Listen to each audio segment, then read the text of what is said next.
I'm George Cheedy, and we're at the National Center for Civil and Human Rights in Atlanta. Welcome to the Next Atlanta. The issues facing our country and our city now are deeply rooted. What we've seen in the last few weeks in Atlanta is the result of and reaction to years, decades, centuries of systems that oppress and disenfranchise and offend the civil rights of one group of people, Black people in America. Racism is real. Systemic racism is real. And if we are ever going to see meaningful change, we have to talk about it. Today, what does defunding the police really mean?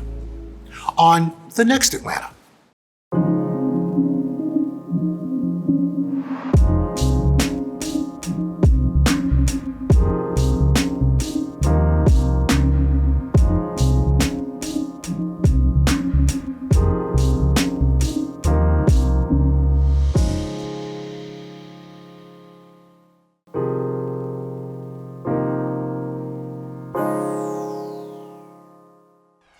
This is the Next Atlanta. I'm here with Cliff Albright, who's the co-founder and executive director of Black Voters Matter. And thank you, Cliff, for being here. Can you tell me a little bit about yourself and your organization? Yeah, so my organization is fairly new. We're about 2 or 3 years old, but it's the culmination of more than 20, 25 years of work that I and my co-founder friend, Latasha Brown, have put into electoral politics and, more importantly, building power. And that's really the mission of Black Voters Matter, to build power in predominantly Black communities, particularly in the South. And we believe that elections are one way of doing that, but they're by no means the only way.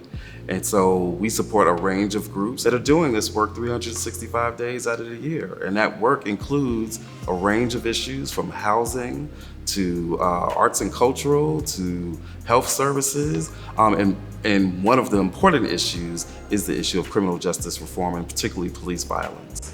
So that's what we're here to talk about, because we've had 10,000 people in the street demanding reform around police violence. One of the calls has been to defund the police. And that can mean a lot of things to different people. What does that mean to you? Well, it means a range of things. It means, on the one hand, it means in a literal sense, defunding the budgets, right? Reducing the budgets. Perhaps at some point, zeroing out the budgets. You have some folks who view defunding the police as a process that will eventually lead to eliminating policing as we know it. And then you have others who it's just a matter of just basic reallocation, reducing it a certain amount and shifting those funds to other departments. To me, I do have a vision of rethinking policing, getting to a point where we don't need police departments. So the first question for me is, where do you start? Like, what's a practical matter? Think of yourself as a city council person or a mayor, and you hear defund the police and you've got some ideas in your head. What's the first step? Right. I think the first step, the easiest step that people think about is just looking at budgets, right? Which is a part of what city councils do on a regular basis. The truth is we know how to defund stuff, right? We've been pretty good at defunding city services, youth services, educational services, right? And so they know how to reduce budgets. They know how to defund certain things. So you start there. You start at reducing the budgets, right? You started reducing and shifting it to the very things that we need more services for, which to a certain extent we're asking the police to do, right? So instead of asking the police to show up when there's somebody that's got a mental health challenge, you shift that budget item to actual social workers or mental health workers so that they have the resources they need to deal with that issue instead of having to call the police. So to a certain extent, it starts there with overall budgets, but there are also policies where you can start that are very easy. When a police officer is involved in a shooting, a lot of times they get put on what? Administrative leave. And what kind of administrative leave? Paid administrative leave. And so part of defunding says change that one policy alone is part of defunding. Because what you're doing now is you are actually funding the very police violence. You're saying, okay, we're gonna put you to the side, you're in a timeout, but we're gonna fund your timeout.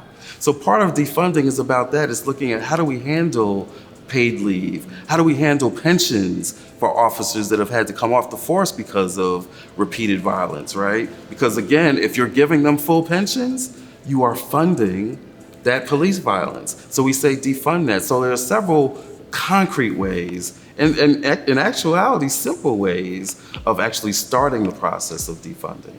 Are there priorities outside of the police department for funding that you believe would reduce the impact on police? And when I mean that, I'm saying that would reduce the requirement for a police officer to actually go out on a call. Some of these same services that we're talking about, when you shift funding to housing, right? When you shift funding to jobs programs, when you shift funding to domestic abuse prevention, then you're reducing the very conditions that often lead to folks even having to call the police. And so we're not it's not a mystery about what the things are that we've defunded and that we've underinvested in for years, if not for decades, right? It's just a matter of reversing that process. And to be clear, this doesn't come out of any particular animus towards police.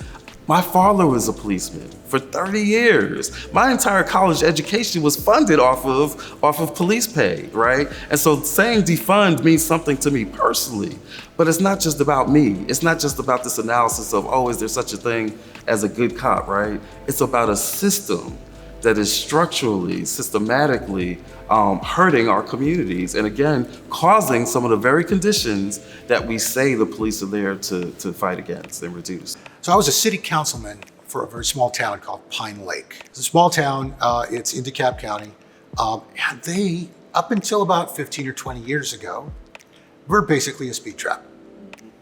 We wrote a lot of tickets. Now this was before my time. There are a lot of police budgets that are funded on the back of ticketing people, often who don't have a lot of money.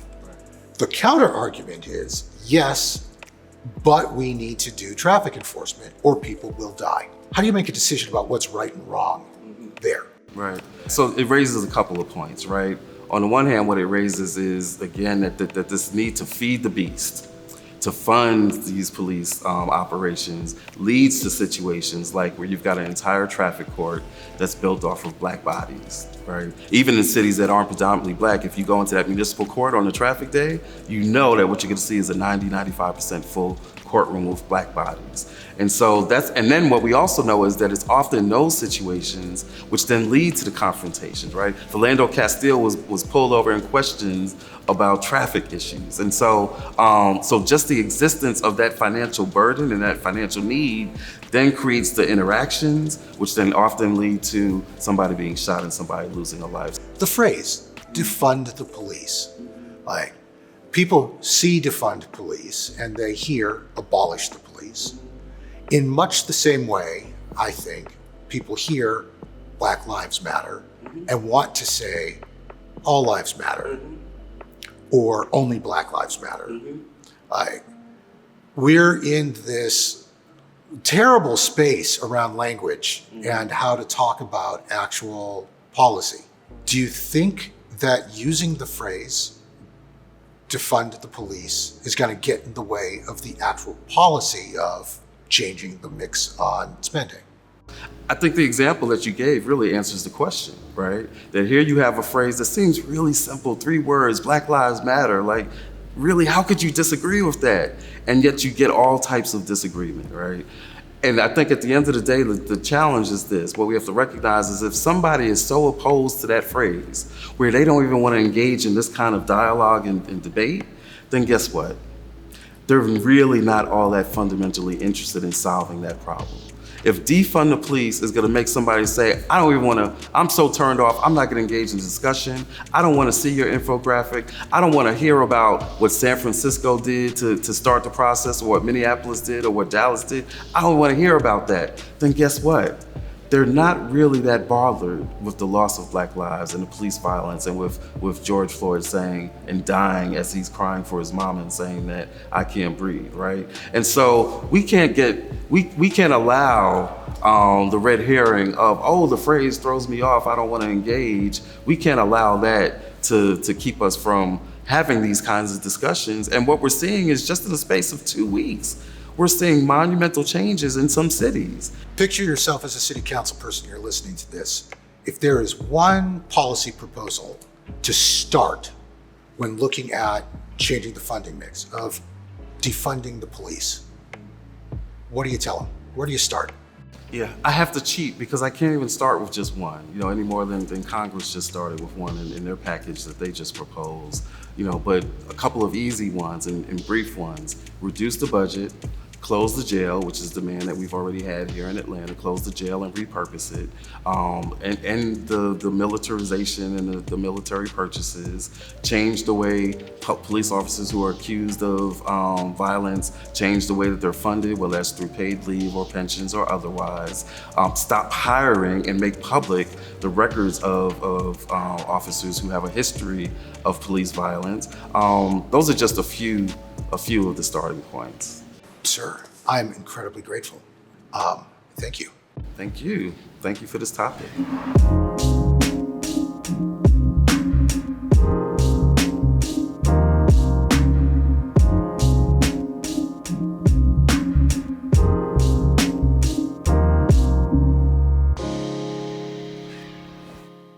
We're back on the Next Atlanta. With me is State Representative Mabel Thomas, who, among other things, represents part of the city of Atlanta, including English Avenue.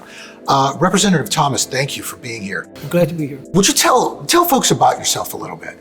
Well, I'm born and raised in the English Avenue area, stay in the same house that I was born and raised in, so I'm really rooted in the community. But because of, I believe in community service and public service, people throughout the city call me. In other words, when they call me, I say, well, where do you live? They say, well, I live in the Summerhill, I live in Cascade. Because once the word get out that you're a person that deals with constituent services, everybody calls you. What we're trying to do here is figure out what policies should come out of this protest moment.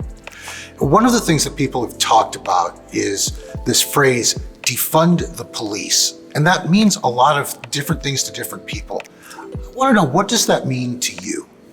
Well, I do believe that the protesters have done great, because if you want to sustain a movement, you got to keep doing it over and over and over till people get the message. And even though there are some people mixed in that are doing some negative things, the majority of the people are peaceful and want change. Now, what does that change look like? Well, the change looks like when they say defund the police, it's a high level of frustration. And with that high level of frustration, some people are saying just get rid of them. Well, I'm not for that. You cannot really just get rid of all the police, because there still has to be some type of system of civility in a situation. And so when they say defund it, what they really mean is take some of the money that has been used to militarize the police. Right now, the police have some equipment that you would see in a military operation. So what they say is, instead of trying to make sure that you squash any uprising, why not create opportunities within this system where you put in programs? If the police themselves don't put in programs for youth, if the police themselves don't create an open environment where people can be not fear of the police, but respect for the police, then what happens is people say just get rid of it. So I don't think that they really mean totally get rid of it, but what they do mean is that it's been militarized, and the way that they are being dealt with in the street, they figure if we're gonna be treated like that and shot and killed over and over again, if we don't have a video, nothing is done. The police have this limited, I guess, immunity, where if you say a police did something, even if they show the video, the public and the juries want to believe the police because they represent law and what we call law and order. So I think that when things slow down enough, and I do want you to emphasize that I just read that the mayor has finally put in place that commission that will look at it, and so she has lawyers and some people in the community, people on it. Tell me more about what you know about that. So they have a wide variety of people on it, and what they're supposed to do is make recommendations as to how can they make the police department better and see whether or not they can look at some of the systemic changes. So I think they probably supposed to get a report back in 14 days, but they're gonna get a deeper dive in 45 days. And so it's a beginning step to sort of look at what's going on in the police department. If you're looking at funding priorities in order to shift money perhaps from the police department into other things so that public safety gets better without necessarily having to involve police, what should a commission like that be looking at? Where should we spend the money? It should look at job creation. It should look at livable wages, which is at least $15 and above. And also you should add into it entrepreneurship. How can we get some of these young people who are bright, innovative, and have ideas, how can we actually set them up as entrepreneurs, whether we give them starter grants and then maybe a loan, low interest loans? What can we do to make that happen? Also, then you got younger people that's in this march. So they are frustrated because, like the other day, as you know, there was a threat to lock up the guys that were selling water on the street.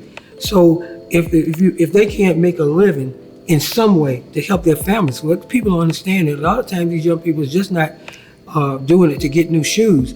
They're getting it to help their family pay the rent because everybody's in the pandemic and it's tight on everybody. I think it's interesting that you're drawing this connection between the kids on the corner who sell water and the bottles and the police activity and the threat of arrest as something where the funding there, like where using money to support those kids might actually reduce the impact of policing on the Black community. I don't think that's exactly the kind of observation that I don't think that folks in Johns Creek necessarily, not that I'm picking on Johns Creek, but folks with money wouldn't really make that connection all the time. Yes. Do you think people are really seeing the problems that Black people, particularly Black people who have economic problems, are facing? I don't think that, I think there's a disconnect because, there's a thing that they always tell the Black community, pull yourself up, from your own bootstraps, but then you don't have no boots. And they don't understand that unequal education over these years, not quality housing and affordable housing. It wasn't by chance that you had to have a Fair Housing Act of 1968. You couldn't even live in different neighborhoods. It was just covenants written in. You couldn't live in good neighborhoods, so you were actually into what we would call slums. And subsequently, there are people who believe that we're okay if we stay in our area and they stay in theirs. So there's a disconnect. I submit to you is that all of us want quality housing. All of us want good education for our kids. But even during the pandemic, what we saw is that in the African American community, you still were getting a little bit behind because in the African American community, everybody didn't have a computer. And if they had a computer, they had one computer. And if they had kids in different age groups, how are you going to share that computer? So technology-wise, there's a divide. So every which way you look, there's a systematic divide in the African American community. And why should it take a situation where somebody puts their knee on your neck for people to say, oh, that's too bad? But literally, it's been happening all the while. We have a window now to go and make policy changes. What one thing would you say you want to see put on the table? Well, obviously, the thing that we can have a quick impact on is the hate crime bill. The hate crime bill, I think it's House Bill 426, is present in the Senate. It passed the House. So I think that people would believe that at least was a good step if we pass that, which sort of says, you cannot just look at a person's color and decide that they should be treated bad, or you're gonna almost like a vigilante, and sometimes decide that you're gonna harass that person or kill that person or beat that person up or assault that person. And so I think right away the thing we could do is when we go back in session, we go back in on the 15th Monday. It's over there. We got 10 days. We can pass that bill. Okay. Representative Thomas, I'm incredibly grateful for your time here. You were the right person to talk to on these issues. I'm deeply grateful. Thank you for being here. Glad to be here.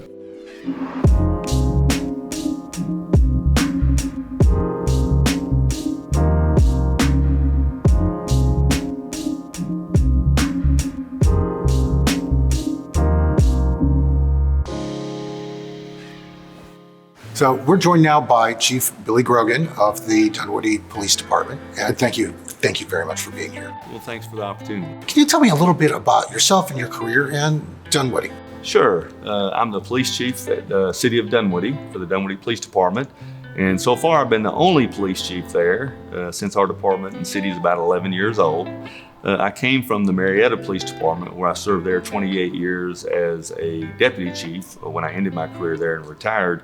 And so I've been in law enforcement for 38 years.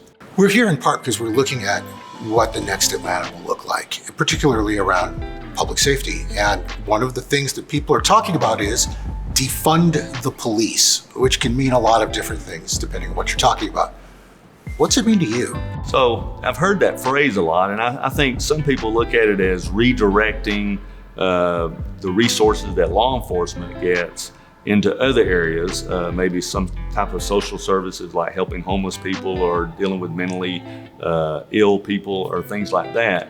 But then on the other end of the spectrum, there's certainly people who actually mean defund, take all the money away from the police department. And that certainly, I think, would be challenging and unwise for anyone to do that. One of the things I'm looking at is if you were to move money from a police budget to other buckets, like what would actually be useful in terms of reducing the demand on police? Generally speaking, society hasn't done a very good job in some programs like homelessness, dealing with that issue, people in mental health crisis. Years ago, we turned out everybody from the hospitals in Georgia, and now, most of our mental health facilities are our jails, and that's not a good place for it. So if we can put resources toward those issues, substance abuse, offender reentry programs, things like that, that could actually impact the services then that we have to deliver, because we have to deal with all these different issues. What do you think it takes to change? It's a political question. I'm asking you a political question.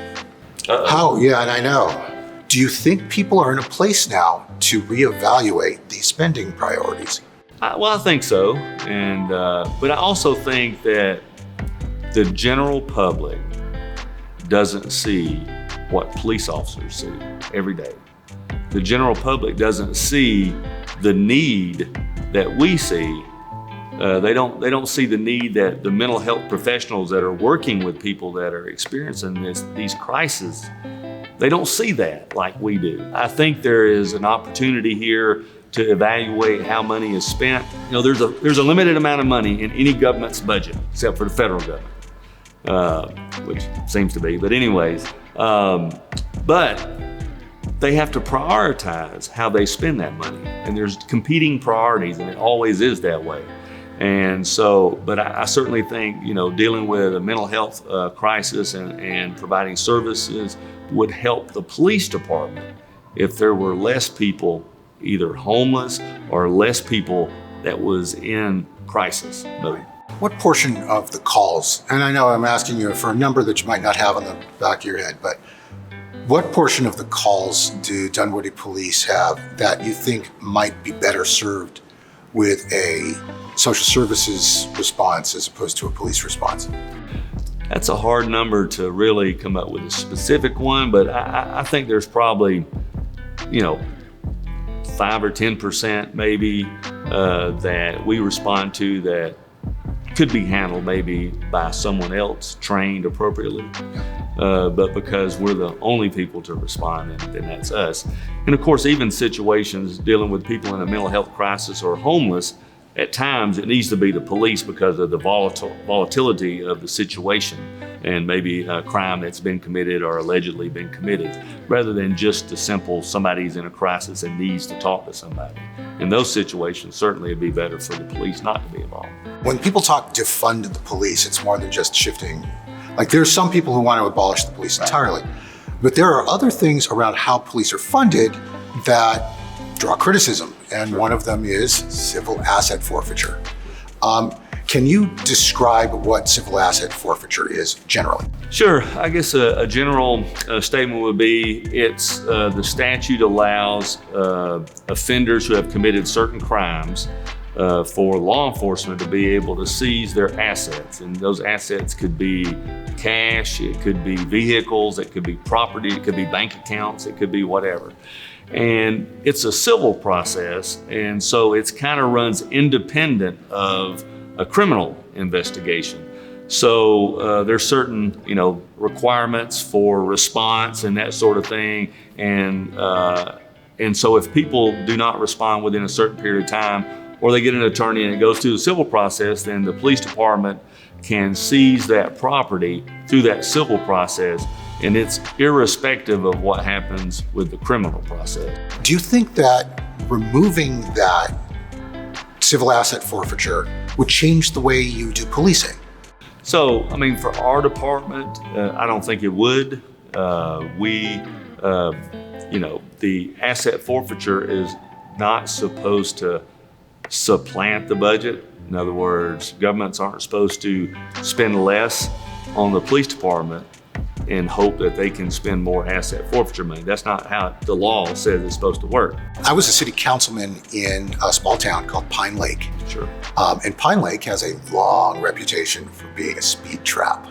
It's better now. They're not a speed trap now and haven't been for about 15 years, but for a long time, they were taking in like $1 million a year in speeding tickets. And a lot of places, other police departments nearby, but not yours, also tend to take in a lot of money in speeding tickets. How do we approach that from, sort of a civil and human rights perspective? Sure. Because there's a disproportionate impact on people Right. of color and poor people. So I would say, the state some years ago recognized that there were some localities that were setting up speed traps. And they put it into law that limited the amount of a city's budget that could come from speeding tickets, proportionate to the budget of the police department. So they put some kind of restrictions in. The second thing is, obviously, criminals are on the streets. Fatality accidents happen on the streets, and you want to make sure that you're doing enough speed enforcement to take care of those and prevent those. Each individual community has to look at their police department and their challenges, whether they're traffic related or whether they're crime related, and decide where the resources of the police department gets placed. Think about your police department and its essential services, the things that you don't think we can do without. Like if there was one thing that the police department does that you would protect before everything else, what is that one thing? Well, that's a kind of a difficult question, because the majority of our budget is about people. It's all of our personnel cost. And so outside of that, the rest of our budget really deals with the technology we have, equipment that we have. And so it'd be very difficult to say one thing that we couldn't cut. But I mean, it's hard to provide the services if you don't have the people. And so I certainly would say we don't need to cut our people. Chief, I'm incredibly grateful that you've been able to sit with us right now. No problem. Enjoyed it.